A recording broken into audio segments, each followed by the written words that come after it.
বিহুলৈ মাজত মাথোন কেইটামান দিনহে বাকী আমি ভাবিলোঁ ৰংঘৰত আমি কেইখনমান ফটো তোলোঁগৈ আৰু ৰীল বনাওঁগৈ বিহু নাচি। আৰু এয়া আমি ওলাইছোঁ আজি আৰু এয়া বেগ চেগ লৈ লৈছোঁ, বেগত বটল আৰু নিজৰ যি যি প্ৰয়োজনীয় সামগ্ৰী সেয়া লৈছোঁ। আৰু এয়া আমি ৰংঘৰ পালোহি।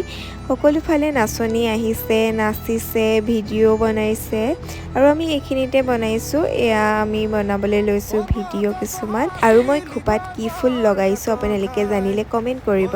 আৰু এয়া প্ৰাঞ্জনাই মই অকণমান ভিডিঅ' কৰিলোঁ খোজকাঢ়ি। কেনেকুৱা লাগিছে আমাৰ দুইজনীকে আপোনালোকে জনাব। এয়া অকণমান নাচিলোঁ আমি। তাৰপিছত এয়া প্ৰিয়ালক্ষী বাই ফটো মাৰি আছে।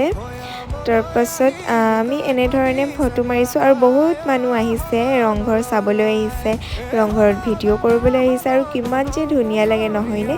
এয়া অলিম্পিয়া, প্ৰিয়ালক্ষী আমি গোটেইকেইজনী। আৰু এয়া আমাৰ হৈ গ'ল আজিলৈ।